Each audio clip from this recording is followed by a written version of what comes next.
અમરેલી જિલ્લાના ખાંભા શહેરના ભગવતીપરા વિસ્તારમાં રહેણાંક વિસ્તારમાં ચાલતી નોનવેજ હોટલ અને દુકાનો બંધ કરવાની માંગ સાથે સ્થાનિક રહીશોએ મામલતદાર કચેરી ખાતે આવેદનપત્ર પાઠવ્યું હતું.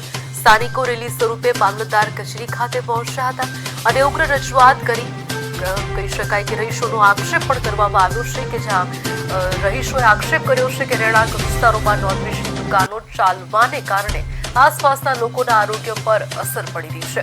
તેમણે જણાવ્યું કે આ મુદ્દે અગાઉ પણ ધારાસભ્ય સહિત તંત્રને અનેક વખત રજૂઆતો કરવામાં આવી છે, છતાં કોઈ કાર્યવાહી કરવામાં આવી નથી. સ્થાનિકોએ મામલતદાર અને તાલુકા વિકાસ અધિકારી સમક્ષ તાત્કાલિક કાર્યવાહી કરવાની માંગ કરી છે અને જો દુકાનો બંધ નહીં કરાય તો આગામી દિવસોમાં રસ્તા રોકો આંદોલન કરવાની ચીમકી પણ ઉચ્ચારવામાં આવી છે.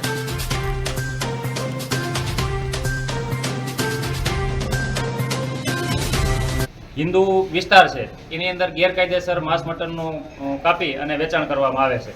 મામલતદારમાં રજૂઆત કરવા આવે તો મામલતદાર શ્રી એવું કહે છે કે અમને વિડીયોના પુરાવા આપો. આ લોકો વિસ્તારવાળાએ વિડીયોના પુરાવાઓ રજૂ કર્યા વારંવાર, તેમ છતાં આજ દી સુધી કોઈ કાર્યવાહી થયેલ નથી. એકાબીજા અધિકારીઓને ખો આપવા સિવાય કોઈ કાર્યવાહી કરતા નથી. મામલતદાર તાલુકા પંચાયતમાં મોકલે, તાલુકા પંચાયત વાળા પોલીસ સ્ટેશને મોકલે, પોલીસ સ્ટેશન વાળા કે તલાટી કમ મંત્રી તલાટી કમ મંત્રી કઈ કાર્યવાહી કરેલ નથી આજ દી સુધીમાં.